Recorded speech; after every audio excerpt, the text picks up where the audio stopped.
मिस्र, पत्थरों से बना हुआ, जुल्म और तकब्बुर में मुकम्मल डूबा हुआ शहर। माफ कर दो, माफ कर दो। तारीख गवाह है कि जब ताकत हद से बढ़ जाए तो कुदरत खुद फैसला करती है। ये कहानी है मिस्र के उस बादशाह की जो खुद को खुदा कहता था, मां ही खुदा हूं।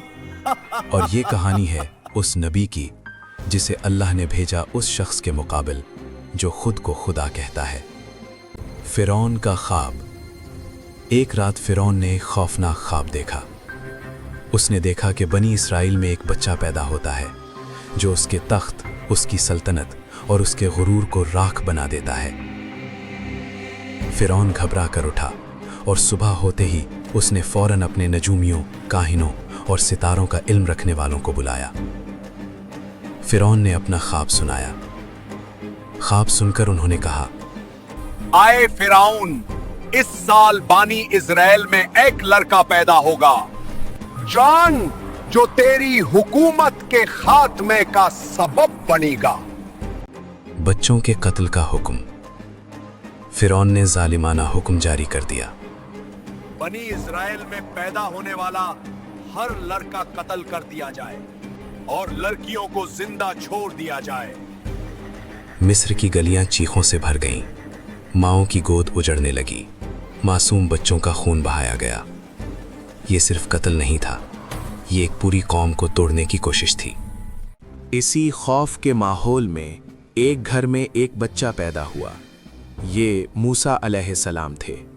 माँ का दिल कांप रहा था। सिपाहियों के कदमों की आवाज़ हर लम्हा मौत का पैगाम लगती थी। इसी वक्त अल्लाह ने माँ के दिल में बात डाल दी, इस बच्चे को संदूक में रखो और दरिया के हवाले कर दो, हम इसे तुम तक वापस लौटा देंगे।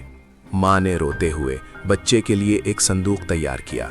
बच्चे को इस संदूक में रखकर पानी के सुपुर्द कर दिया। संदूक दरिया में बहता रहा और अल्लाह के हुक्म से सीधा फिरौन के महल तक जा पहुंचा। बच्चे को देखते ही फिरौन बच्चे को कत्ल करना चाहता था, मगर उसकी बीवी आसिया ने कहा, ये बच्चा मेरी और तुम्हारी आंखों की ठंडक है, इसे कत्ल ना करो। फिरौन ने कहा, ठीक है, ये बच्चा मेरा क्या बिगाड़ लेगा। यूं वो बच्चा जिससे फिरौन डरता था, इसी के महल में परवरिश पाने लगा। बच्चा किसी दूध पिलाने वाली को कबूल ना करता था। तब अल्लाह के हुक्म से मूसा अलैहिस्सलाम की माँ को बुलाया गया। यूं माँ अपने बच्चे को वापस पा गई, बगैर किसी खौफ के। अल्लाह ने अपना वादा पूरा कर दिया। देखते ही देखते वक्त गुजरता गया और मूसा अलैहिस्सलाम जवान हुए। एक दिन गलती से एक क़िब्ती मारा गया। जब ये खबर फिरौन तक पहुंची तो मूसा अलैहिस्सलाम की जान खतरे में पड़ गई। उन्हें नसीहत की गई कि मिस्र छोड़ दो। मूसा अलैहिस्सलाम तन्हा मदेन की तरफ रवाना हो गए। वहां उन्होंने शादी की, मेहनत की और बरसों तक चरवाहे की जिंदगी गुजारी। एक दिन कोहे तूर पर मूसा अलैहिस्सलाम ने एक अजीब आग देखी। वो आग के करीब गए तो अल्लाह ने मूसा अलैहिस्सलाम से कलाम फरमाया, मैं तुम्हारा रब हूं, फिरौन के पास जाओ, वो हद से बढ़ चुका है। अल्लाह ने मूसा अलैहिस्सलाम को निशानियां दी। मूसा अलैहिस्सलाम गए तो असा जमीन पर मारते ही सांप बन गया। हाथ रोशनी बनकर चमका। ये जादू नहीं था, ये अल्लाह की निशानियां थीं।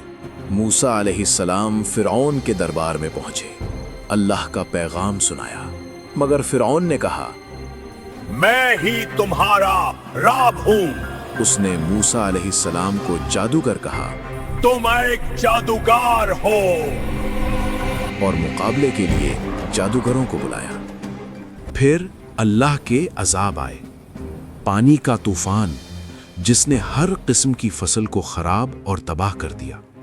लोगों ने कहा, चलो कुछ तो बचा, लेकिन फिर टिड्डियां जो हर किस्म की सब्ज फसल, पेड़ पौधे खा गईं और उनकी रोजी रोटी बिल्कुल खत्म हो गई। जुएं जो लोगों के जिस्मों पर चिपक गईं और उनको जख्मी कर रही थीं। एक और अजाब, मेंढक, जमीन के हर कोने से मेंढक निकलना शुरू हो गए। لفظوں کے بغیر آواز کا عذاب، ایک اور عذاب، خون والا پانی۔